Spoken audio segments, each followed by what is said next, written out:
اخلاقیات قوموں کی تعمیر کرتی ہے۔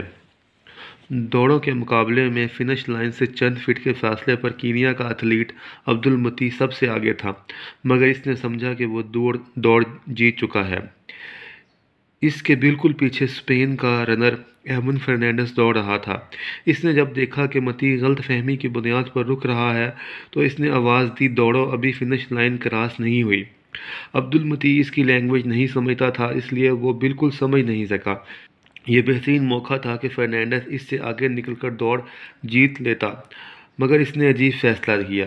اس نے عبدالمتی کو دھکا دے کر فنش لائن سے پار کروا دیا۔ تماشائی اسپورٹ مین اسپرٹ پر دنگ رہ گئے، اور فرنانڈیز ہار کر بھی ہیرو بن چکا تھا۔ ایک صحافی نے بعد میں فرنانڈیز سے پوچھا، تم نے یہ کیوں کیا؟ فرنانڈیز نے جواب دیا، میرا خواب ہے ہم ایک ایسے معاشرہ قائم کریں جہاں کوئی دوسرے کو اس لیے دھکا دے تاکہ وہ جیت سکے۔ صحافی نے پھر پوچھا، مگر تم نے کینیا کے ایتھلیٹ کو کیوں جیتنے دیا؟ فرنانڈیز نے جواب دیا، میں نے اسے جیتنے نہیں دیا، وہ ویسے ہی جیت رہا تھا، یہ دوڑ اسی کی تھی۔ صحافی نے اصرار کیا، مگر تم یہ دوڑ جیت سکتے تھے۔ فرنانڈیز نے اس کی طرف دیکھا اور بولا، اس جیت کا کیا میرٹ ہوتا؟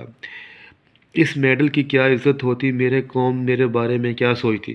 وطن عزیز کے حالیہ الیکشن میں اکیلے دوڑ کر تیسرے نمبر پر آنے والا پورا ٹبر اور حمایتیوں کے چہرے پر اپنا فتح کا اعلان کرتے وقت حلف اور مبارکبادوں کے دوران کسی نے ذرا برابر شرم دیکھی ہو تو ہمیں بھی بتائیں۔ قومیں ایسے ہی برباد نہیں ہوتی، ان کی عزت مر چکی ہوتی ہے۔